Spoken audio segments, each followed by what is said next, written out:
ouvintes, estamos aqui com os alunos da EP Walter Nunes de Alencar, do curso do 1º A Informática, para falarmos sobre o tema Mulheres e Minoria na Política.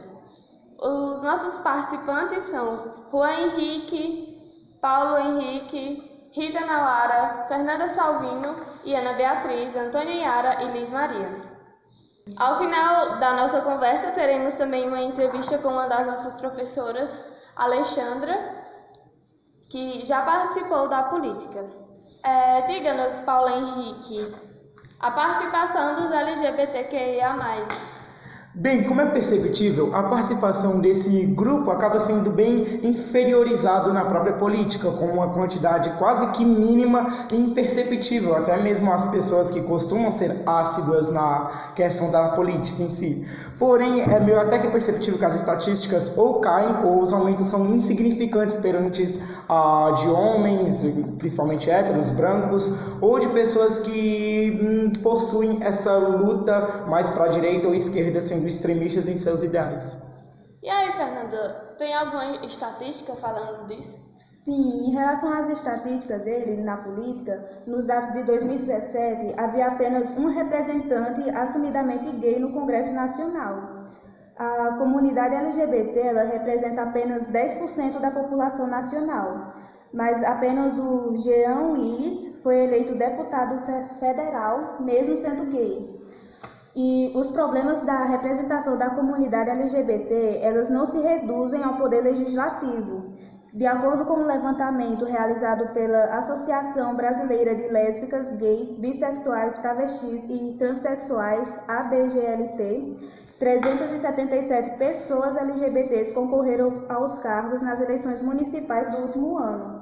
E comparado às outras regiões do mundo, o Brasil ele demonstra um grande atraso. No Reino Unido, por exemplo, as recentes eleições parlamentares confirmaram 45 membros LGBT no corpo legislativo.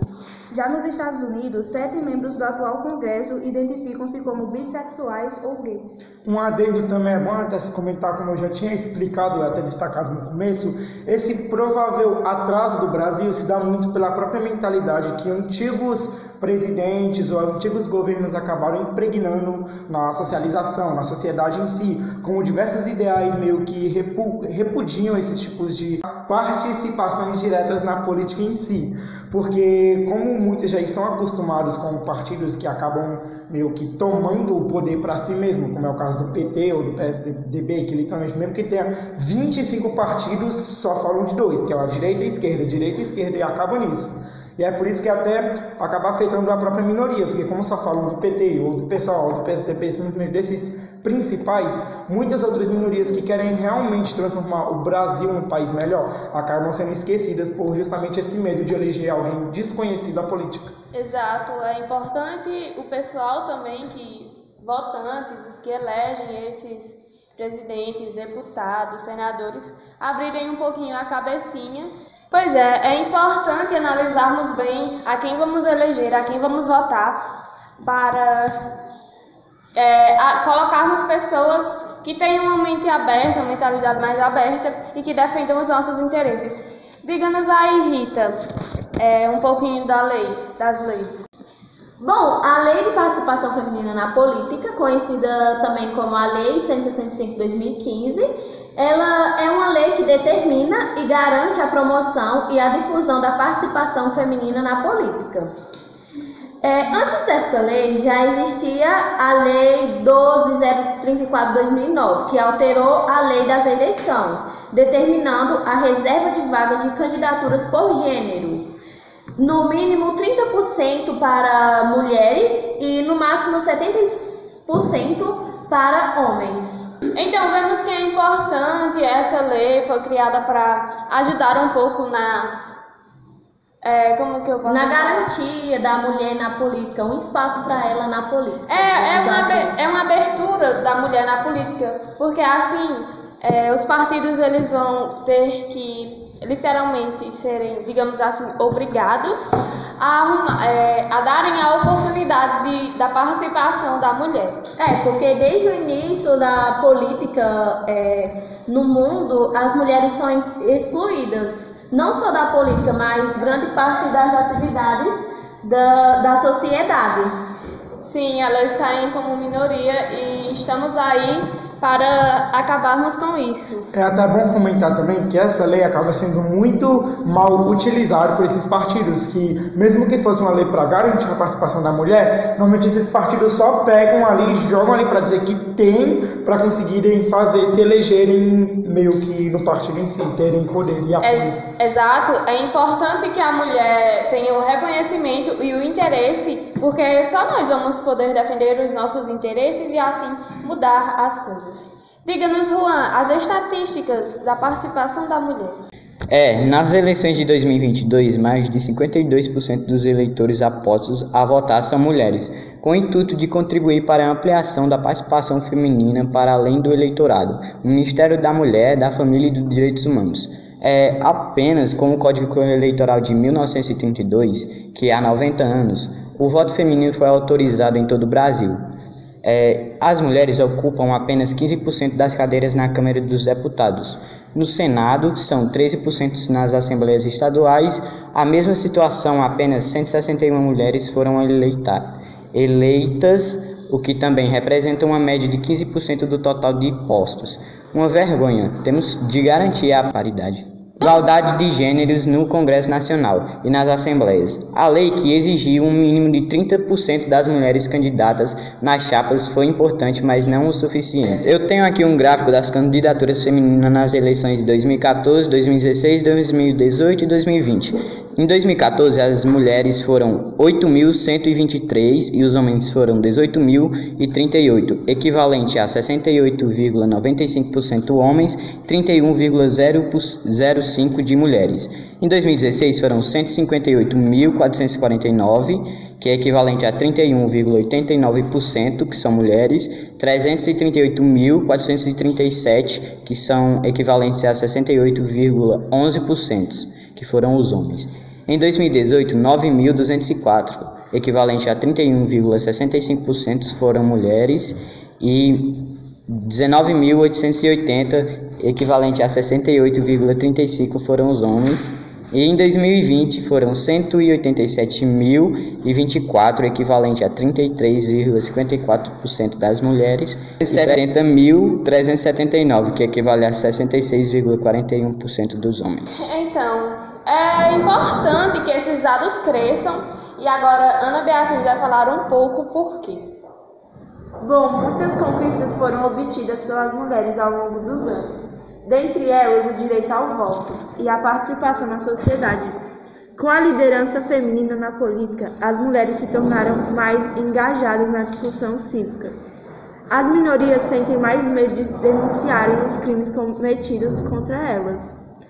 A ONU tem como uma de suas propostas para a meta global alcançar a igualdade de gênero e empoderar todas as mulheres e meninas. Para isso, foi criados programas como Projeto Voz das Mulheres Indígenas, Mulheres Negras, Mulheres LGBTs, etc. Então, vemos aí que há muitos programas e leis que tornam mais viável que a mulher entre na política. E agora teremos a participação da nossa professora e amiga Alexandra a nos contar sobre como é que uma mulher pode se envolver na política, como ela entrou. Fique agora com a entrevista. Estamos aqui com a professora da nossa escola, Alexandra, para ela nos contar um pouco da experiência dela que ela teve na política. Alexandra, conte para nós como foi que você entrou. Olá, meninas, tudo bom? Bem, eu fui convidada por uma comadre minha na época para participar da política, né? Ela me convidou para ser candidata a vereadora. Na época foi uma surpresa, porque eu, assim, sempre fui muito popular, né? Pelo que as pessoas falam também, né? De mim. Mas eu não imaginava entrar na política assim, tão repentinamente. Mas aí fizeram um convite, né? Pelo partido PSD, Partido Social Democrático. Eu aceitei. Já foi, acho que não foi nem 3 meses, não foi nem 3 meses de trabalho. E aí eu entrei, aceitei e topei, né, esse desafio. Percebeu algum tipo de exclusão na comunidade? Não percebi nenhuma exclusão. Pelo contrário, né? Algumas pessoas que eu procurei para pedir voto na época, né? Me dar essa chance, me dar essa oportunidade, algumas disseram que não podiam porque já tinham compromisso com outras pessoas. Devido a eu ter entrado tardiamente, né? Foi uma decisão bem tardia, mas não senti nenhuma rejeição. Então, é possível perceber que, pelo menos aqui no nosso município, havia uma falta, né, de mulheres na política? Sim, a gente vê que a maioria das chapas são compostas mais por homens, né? As mulheres, elas não têm tanta participação. Na época me chamaram também pela questão da chapa, né? Porque tinha poucas mulheres. E né? tem a questão da lei. E tem a questão da lei também, que praticamente obriga, né, algumas mulheres a estarem participando. Ou seja, não é porque quer efetivamente as mulheres, e sim, pelo que a gente pode perceber, é que foi porque é praticamente uma obrigação, não é um direito da gente. Né? Assim, embora a gente tenha o direito de ser, né, nós mulheres, nós temos uma organização melhor, os homens que me desculpem, mas geralmente as mulheres, né, ela tem assim, uma percepção diferente das dos homens, não que a gente seja melhor do que eles, nem eles melhor do que a gente, né, mas a gente percebe que a mulher ela tem uma percepção melhor de organização, né, então acredito que seja por isso que... Então, assim mesmo, você entrando tardiamente, você conseguiu ser, né? Não, infelizmente não. Embora eu tenha tirado 366 votos, né, que foi um número bem significativo, agradeço demais para as pessoas que confiaram, né, e que votaram em mim. Mas infelizmente não consegui, né, por conta de 42 votos, mas estou a primeira suplente do partido, né, então acredito que já seja uma vitória. Sim. Né? E é isso, obrigado pela sua participação. É muito importante darmos a visibilidade de como as mulheres entram na política, porque muitas não têm nem noção. Tem não, infelizmente não tem noção, e a própria população também, de uma certa forma, ela não é que rejeite, né, mas a gente fica como se fosse um pouco excluída, né, ou seja, dá mais oportunidade aos homens do que às mulheres, porque se todas tivessem, né, pensassem nesse propósito, teriam também a maioria votado em mim, assim me escolhido para representá-las. Exato. Obrigado.